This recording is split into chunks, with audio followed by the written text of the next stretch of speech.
her wings above the blue Atlantic, with the modern navigator reversing that first westward route of the gallant caravels of Columbus, Cabral, and Vasco da Gama.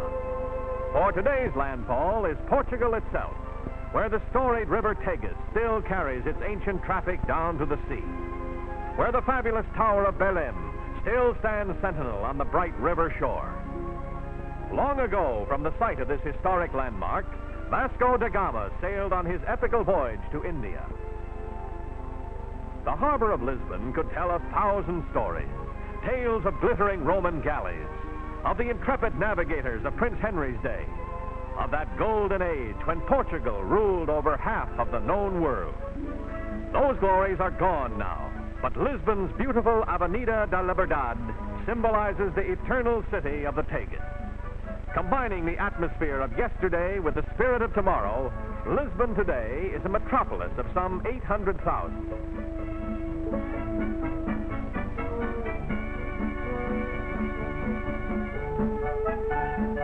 In the National Assembly are promulgated the principles that have made Portugal, with its 8 million people, an orderly and exceptionally clean nation, having raised health and living standards to an important degree. Lisbon is a city of landmarks.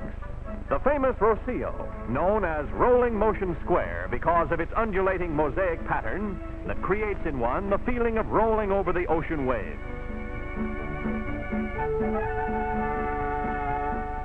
This towering outdoor municipal elevator is another highly unusual spectacle, but one which the Lisbonese literally take in their stride.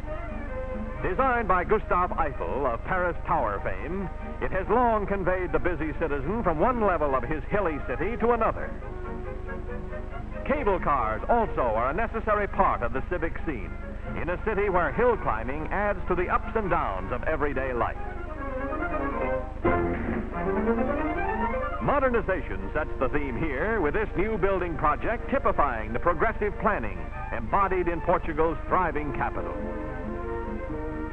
Here, it's modern housing for the working man, homes which can be purchased on a time payment plan.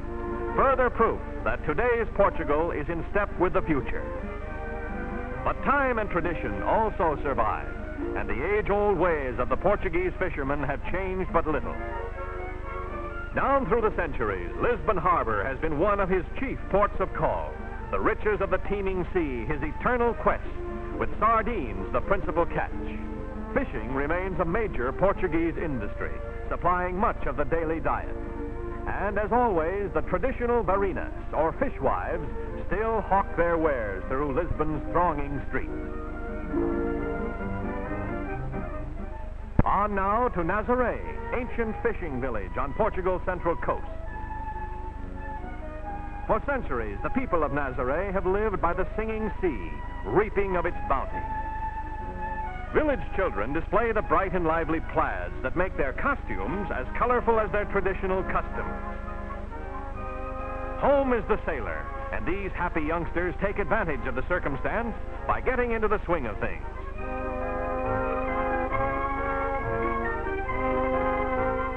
The village fish market presents a picture of activity as varinas and housewives bargain for the catch.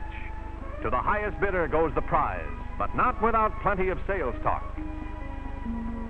Fish is the mainstay of the Portuguese diet. Meat is not only scarce, but strictly reserved for special occasions. The size of fishing operations at Nazaré may be judged by the immensity of this huge net, which requires the combined efforts of men and oxen to prepare it for another day's hunting in the Atlantic. Putting the nets aboard is another laborious procedure, but these hardy fishermen faithfully follow the ways of the past. Now it's down to the sea in ships. This ancient Phoenician craft, with its grotesquely peaked prows, is particularly suited to Nazaré's harborless coast, where since time immemorial her fearless fishermen have braved the long rolling tide. What's wrong with this picture? Nothing. Not when that strongman act is done with Portuguese cork. In the central and southern provinces, the country's great cork forests cover some 1.5 million acres. The law decrees that cork oaks may be stripped only once in 9 years.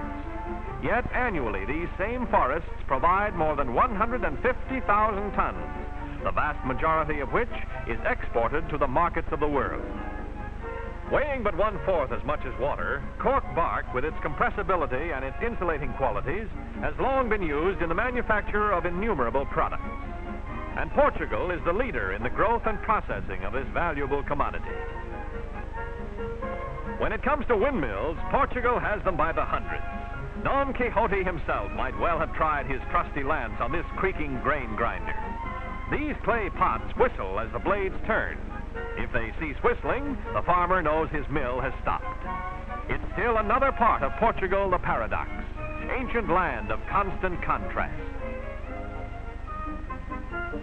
From the plains of the south to the Douro River country's northern mountains is a trip of only a few hours on Portugal's very efficient railway transportation system.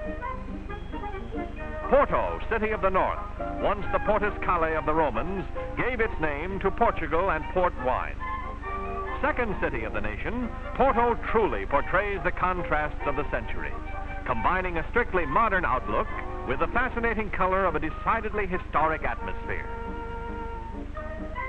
But Porto's chief claim to distinction is wine, the famous port, which has made it the wine capital of the country.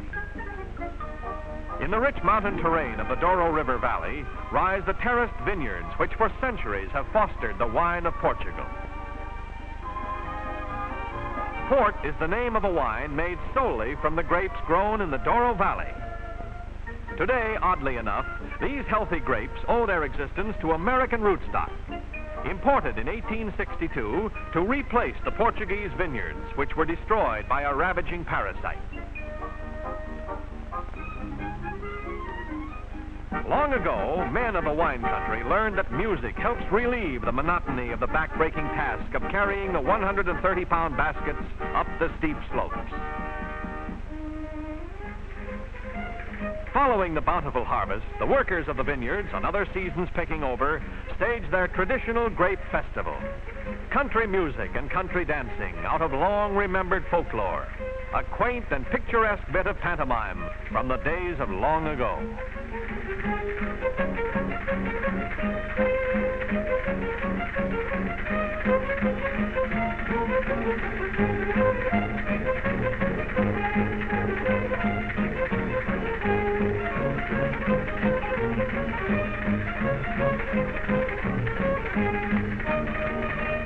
Such is Portugal, historic homeland of the world's great discoverers, proud in her history, proud in her people, taking her place today in that family of free nations upon which so much depends in this world of ours.